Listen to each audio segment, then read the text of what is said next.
simple familiar, I think. It's got a bit of a context, so maybe it's heading towards that complex familiar or a slightly harder simple familiar, but it's still a simple familiar. So in example 3, that pen is now not working, which is good. These seem to be running out of charge really quick. Let's try another pen. That was working this morning, that pen. Now, they're all fully charged, and now none of them are working. There we go. Okay, so in example 3, a Queensland town, historically, 62% of all births are girls. Calculate the probability that in the next 8 births, exactly half are girls. So what we're trying to calculate here is the probability that X equals 4. That's exactly half. Given that N equals 8, we're talking about 8 births, 8 events, and P, it's a bit harsh to talk about an event, I suppose. P equals 0.62. So the probability of success is 0.62. And so this will be equal to 8C4 times by 0.62 to the power of 4 times by Q, which is 0.38, also to the power of 4. We'll put that in a calculator. Yes, I'm a math teacher in a classroom. I do not have a calculator here, so someone's going to put that in a calculator for me and tell me the answer. 4 is a little bit probably the least, not the most likely one. I'd say probably 5 is more likely, 0.62. So before it's pretty close. So I'm expecting an answer of maybe 0.2, something like that. Anybody? What is it? 0.2157. Any questions? So if you go back historically, and I mean historically if you go back to this time last week, that question was a massive tree diagram and a huge amount of possible options. Now it's trivial, but as long as you know the process. So you need to understand binomial probability. You walk into just a group of people and start talking about it, no one will know what you're talking about. But as long as you understand the process, it's really easy. Most of them are going to be simple familiar questions. So that's example 3. Example 4 is a complex familiar. It involves taking it one step further. It's a double binomial probability. So let's build up an understanding. Along a stretch of road on my way to school, there were 5 traffic lights. They operate independently and are green for 25 seconds before being red for 85 seconds. Find the probability that I stop at 1 traffic light on Monday morning. So what is success in this case? Probably say that again. If it's a green light, so you could do that. That would work. And I'll talk about that in a second. But you've got to think about how the question's framed. It's asking what's probably a stop at 1 light. That means we're talking about success being stopping in a light. So we're talking about red. That's the way the question leads. There's no reason why you couldn't do it as green lights though. Then if you stop at exactly 1 light, it means that you don't stop at 4 lights. So then you'd be looking for 4 successes out of 5. Does that make sense? You could reframe it if that makes you feel better because green lights are positive, they're success, blah, blah, blah. But I would probably suggest that you just go with the red light. So 1A, should be a 2. 1A looks like this. N is equal to 5. There are 5 traffic lights. And P is the probability of success is 85 out of 85 plus 25 is 110. So 85 seconds out of 110 seconds, the lights are red. Is that all right with everybody? And so we've got success for 85 out of 110, failure for 25 out of 110. Probably I stop at 1 traffic light on Monday morning. The probability that X equals 1 is equal to 5C1 times by P, which is 85 over 110 to the power of 1 times by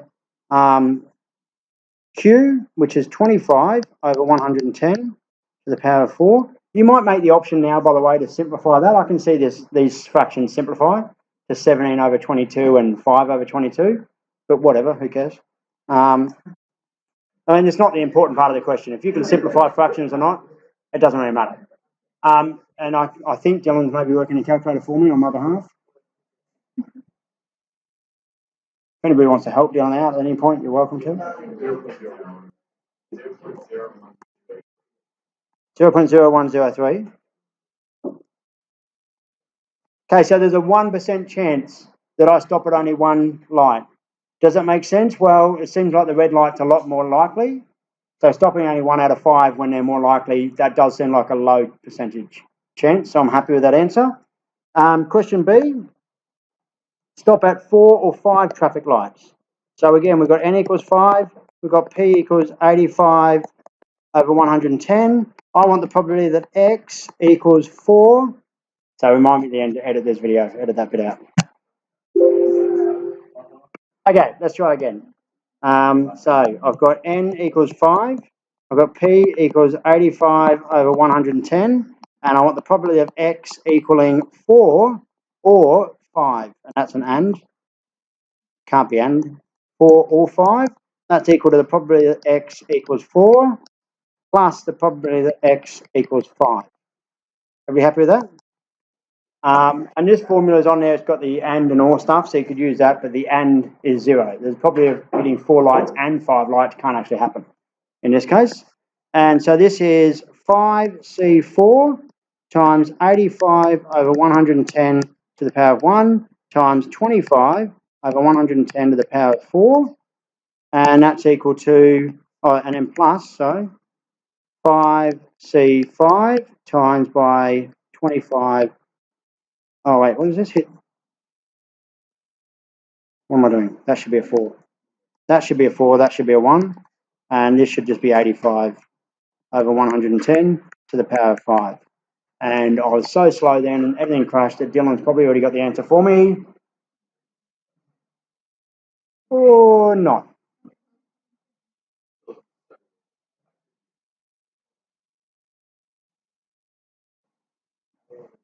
If you're watching this video, I'm currently waiting for my students to actually work this out in a calculator. There's 2 of them, it's kind of like a race now.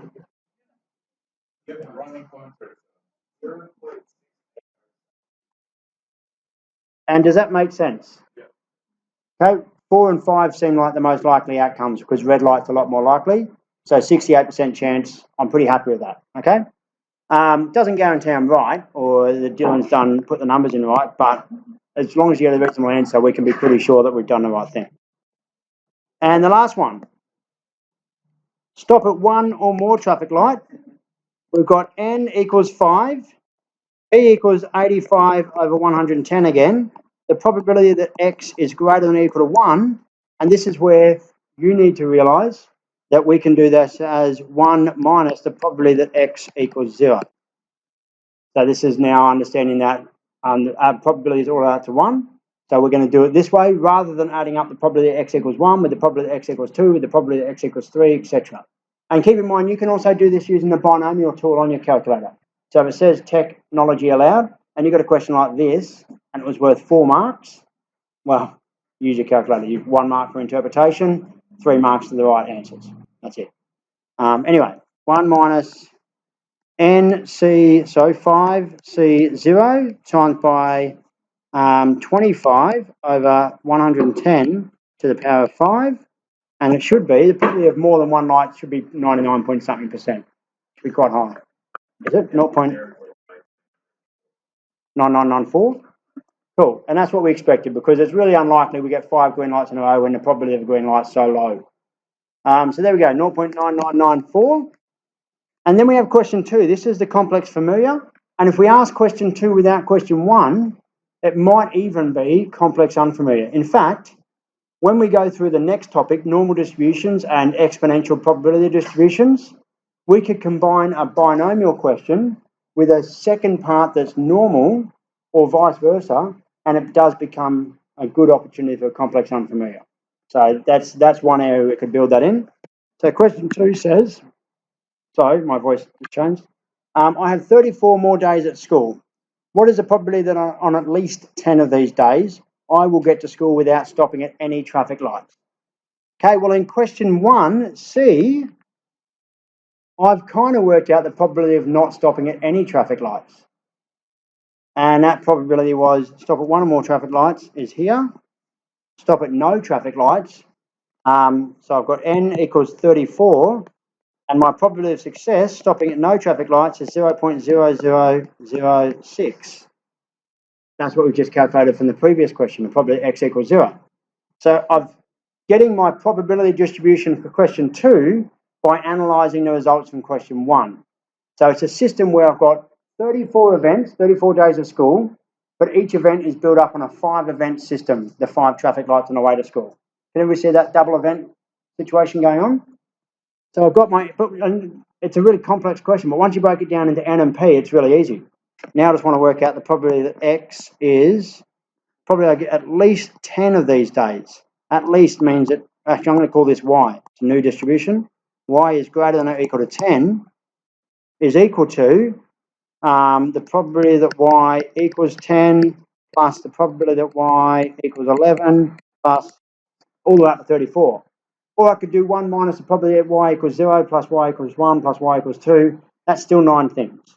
At some point, and I'm going to give you a big tip now, in the exam, that is definitely geared towards you using a calculator. There's no way I want people to write down all those answers. In your exam, if it's a non-calculated question, if we don't want you to use the binomial function in calculator, we'll always expect you to use a calculator, just numerical calculations. If we don't want you to use the binomial function, it'll be like a 5-event system, and you have to work out the probability X equals 3 or 4. And it's just 2 things you've got to work out. If you've got to work out 24 things, calculator. So that means that we put it into binomial, and we want CDF, or CD, I can't remember what the notation is. And in there, we want our lower bound to be 10, our upper bound to be 34, our number of events 34, and our probability of success 0.0006, sorry. And I'm still expecting this to be quite low, maybe really, really, really low. So I think, if I remember correctly, I've used this question in the past, and maybe I need to rewrite the question. But otherwise, what is it? How low is it?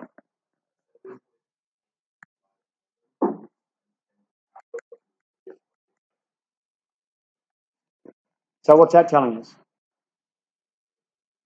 Based on this system, there is no chance, pretty much there is no chance that I'm going to get to school 10 times or more in the next 34 days without hitting at least a traffic light. Any questions on that?